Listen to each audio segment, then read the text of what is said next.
আমরা মহিলার কোনো নাই, কোনো জানোর নিরাপত্তা নাই, বুঝছেন নি? আপনারা গেছে জুরাত ধরলাম না, আপনারা যদি এটার বিচার না করিয়া দিন না, তখন জন আমরা বাসা বাড়ি থাকি বাড়িয়ে দিই। পুরুষ মানুষ, বেটাইন মানুষ নামাজে গেছেন, তারাবির নামাজে গেছেন, এই সুযোগে আমরা সুযোগ সন্ধানে দেখাইতে হলে 10 পরে শোনা সহ 5 লক্ষ টাকা মারি দিছে, দেখাতে করে লইছে, তাও আমরা সিলেট। তারা এর বাদে নাইফ দি টান মারছেন। আমি মেডিকেল গেছি, উসমানী মেডিকেল আসলাম, তারা উসমানী মেডিকেলও আমরা 3 জন মানুষের তারা কিন্তু দৌড়াইছে, আমরা দৌড়িয়া সিএনজি তুলছি কিন্তু কখন তারা আমরা মানে জানার কোনো নিরাপত্তা নাই আমরা কিন্তু। মানে আপনি যখন চিকিৎসা নিতে যান তারপরে আপনাকে আবারও হামলা যে সুমন যে আমার আমি বললাম তুমি খেয়ে আমার আমি সুমন আমার চিনি না, আমি বলছি না আমি চিনি না। আরো 20-25 জন আসলা আমার লগে, আমার ভাই আসলাম, আমার একজন আসলা, আমরা কিন্তু পিছের গেটে দিয়ে লুকাইয়া আইছি। আমার বর তো আপনারা দেখা মাংসের করে আমার শোনা 10 ভরি 7 লাখ টাকা না হয়েছে ক্যাশ। আমি একটা ইসলাম আর আমার ভাই ওখানেও মারছেন, আর আমাদের প্রথম বাড়ি মারছেন, আর ওখান দিয়ে নাইফ দিয়ে টান মারছেন, বুঝছেন? বাদে আমি ডাকাই খাওয়াই আমার দয়ার কুলিয়া শোনা লাঞ্চাপটা মারি দিছেন, আর টেকা নিছেন, আর মাংসর করছেন, বুঝছেন? আমি যদি বিচার না চাই, আমরা মহিলার কোনো নাই, কোনো জানোর নিরাপত্তা নাই, বুঝছেন? আপনারা গেছে জুরাত ধরলাম না, আপনারা যদি এটার বিচার না করিয়া দিন না, তখন জন আমরা বাসা বাড়ি থাকি বাড়িয়ে যাই। আর আমার টেকা শোনা কই না, আমার শুধুমাত্র ডাকাতে করে কেন্ত নাই, সোনা তো নিল টাকাও নিল, লগে আহত করছে।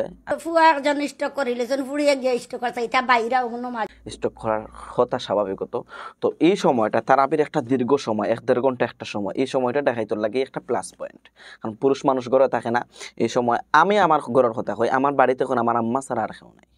আমার আম্মা স্বাভাবিক তো সব সময় দরজা খোলা থাকে, দরজা খুলিয়া নামাজ পড়েন, অনেক সময় তান দরজা খুলিয়া মানে এমনি আজে তান ঘুমাইও থাকেন। তো এইরকম ভাবে তারাবির নামাজের সময় বিশেষ করে আমরা সিলেটের মা বোন সকল যারা আছেন, অনেক আছে এক বাসার থেকে আরেক বাসাত গিয়ে সবে মিলিয়া নামাজ পড়ে ইত্যাদি করে, তো অনেক দরজা খোলা রাখে। তো এই খোলা রাখার সময় দেখাইতে প্লাস পয়েন্ট মনে করি এই সময়টা তাইয়া দেখাতে করে। আমার ভিডিওর বিষয় হইল গে যে সতর্কতাও প্রয়োজন, যেহেতু বর্তমান দেশ এখন পুরাপুরি স্থিতিশীল না, দেখাইতে হলে এই সুযোগটা কাজে লাগার। আমরা জানি আর এটা লেকটিক বা যেসা হোক যেসা এই কাজটা করুক, আমরা এখন সতর্ক হওয়া দরকার। আমরা অন্তত এখন নামাজের সময় আর ভরসা রাখা যেত নাই, আমরা দরজা লাগাইতাম, ঘুমানোর সময় আমরা দরজা গেট লক করে ঘুমাইতাম। আমরা বাইরে এখন আগে যে রাত রমজানের রাত 3টা-4টা পর্যন্ত আমরা বাইরে চলাফেরা করছি, এরকম আর করতাম না। যদি মনে করেন আপনার বাসা একবারে নিরাপদ না, তখন আপনি যাইতে বাড়ি দিয়ে তালামারি ভিতরে দিয়ে হইবা তালামারি রাখতা, আর বাড়ি দিয়ে তালামারি আপনিও যাইবা।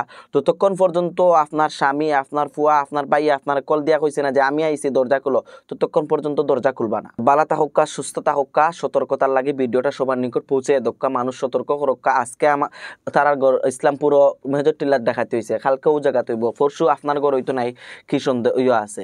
সুতরাং ভিডিওটা সবার লাগে পৌঁছে দক্কা, সব সতর্ক হোক্কা যে এরকম বর্তমান একটা চক্র বার হয়েছে, নামাজের সময় গিয়ে আপনার ঘরে সপ্তাহ দেখাতে করিয়া লইয়া যাইব গিয়ে।